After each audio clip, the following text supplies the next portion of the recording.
Hey everyone, it's Jonathan here, founder of Driving Academy, and in today's video we're going to be giving you some weather scenarios and telling you exactly how to operate in the real world if the weather changes on you. Now when you're driving a bigger tractor trailer, the thing that you have to understand is it takes about 300 feet to completely stop this tractor trailer. And now that's in normal conditions, which means the size of a football field. Now, when you start adding weather to the mix, it makes it a lot more difficult, and it actually extends the 300 feet to even more than that.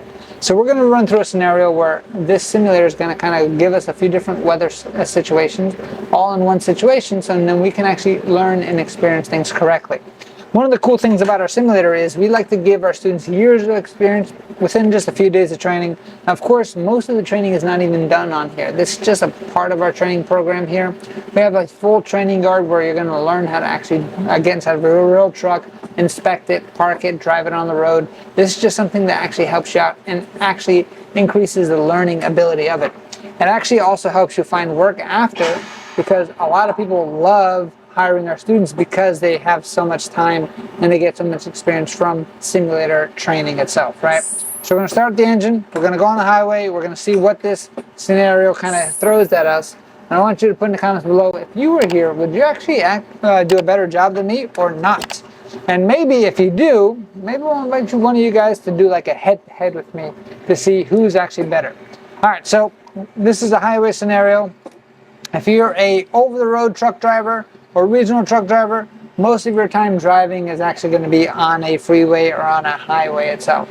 So this is going to be very normal situations that are going to be happening. So the main things to watch out for is going to be, no matter what kind of condition, is going to be make sure your head's on a swivel.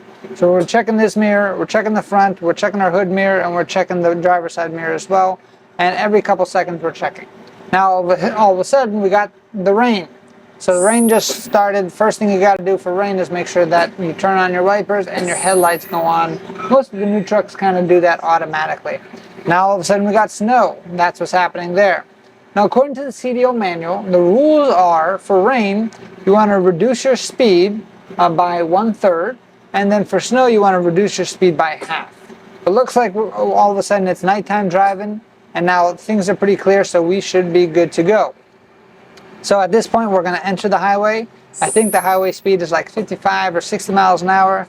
I got my pedal to the metal, as they say. So my highway speed coming up is actually 65 miles an hour. And many people might be like, hey, why are you driving so slow? Remember, this is an 80,000-pound vehicle. This is very difficult to kind of build up the speed. These things were not built for speed. Whoa, I just got a tire blowout, I think. What's happening here? I'm going to kind of pull over to the side of the road and kind of get things going the right way. I'm trying to gain control. What's happening here? What's happening? The main thing with the tire blowout is I do not want to press on the brake. And it looks like, because I handled it correctly, the simulator actually fixed it for me. So now I'm good to go. Had the magical wand of fixing that flat tire, and I'm able to get going. Now I see all this traffic coming on board. I want to start picking up my speed, maybe get into the middle lane for myself, right over here. And I'll stay in this lane, that's fine, while I pick up my speed. And I'm just going to keep checking out my mirrors and see what's going on.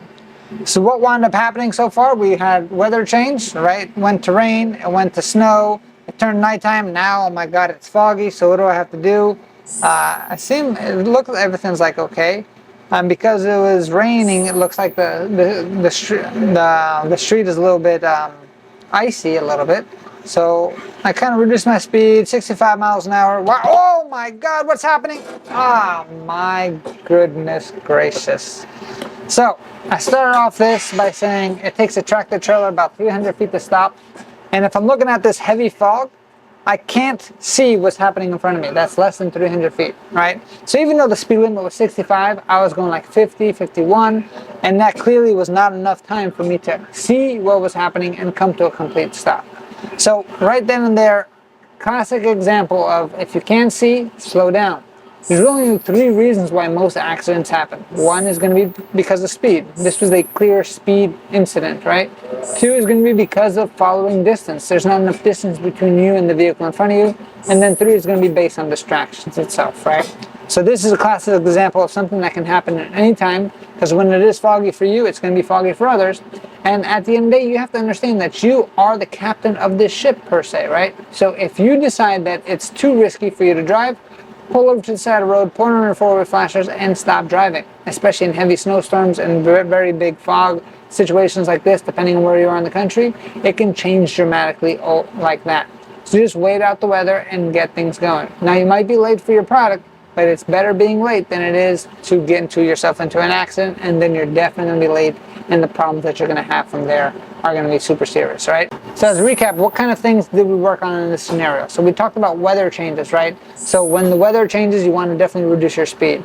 That's super important. Why is that important? Because it's going to help you out with the stopping distance. Clearly, I did reduce my speed from 65 miles an hour to like 50, but that was clearly not enough speed reduction because I needed a lot more distance to come to a stop. The one other thing that you have to worry about when it comes to changing weather is going to be the floor conditions are going to change a lot. So like I was saying, it was kind of getting slippery. I was losing traction because of potentially the snow that happened before or black ice that was on the road itself. And that can cause things like skidding. So how do you avoid skidding in any type of situation, right? So speed is going to be one of the factors. So as long as you focus on that, you should be under more control. The other thing is going to be hard braking. So anytime that you brake hard, like for instance when my tire blew out, if all of a sudden my tire blew out and I started to brake hard, I would lose complete control of the vehicle one way or the other. Why is that being said? Because at the end of the day, this is 80,000 pounds with a lot of momentum moving in one direction. Coming up to the brakes and having slippery roads, I'm going to continue to go straight. Imagine how scary it can be where I turn the vehicle all the way to the right, I turn the vehicle all the way to the left, and this thing just keeps going straight and nothing's stopping it. That's what a skid is, right? So to avoid skids, main two things, make sure you reduce your speed and never slam yourself on the brakes itself. If you want to come to a stop fast, you're going to do something called stab braking. Stab braking means you hold it, let go, hold it, let go, hold it, let go, like you're stabbing somebody, right? And that's going to lock up your tires, make sure you release to try to catch some tension, lock up your tires, and doing that, and that's the fastest way to actually come to a complete stop in a safe way. So as long as you're able to kind of watch your speed, and make sure you're never slamming on the brakes, and always being attentive and not being distracted, you are going to be in the top 80 percentile of drivers itself. And the average truck driver, like I said, makes about $75,000 a year. Once you're above average, you can make a whole lot more than that itself. So if you want to get your CDL license, if you want to learn how to drive on our simulator, drive on our yard, learn from our instructors, check out our website, cdldrivingacademy.com. Find a location near you. We have locations opening up nationwide across the entire country.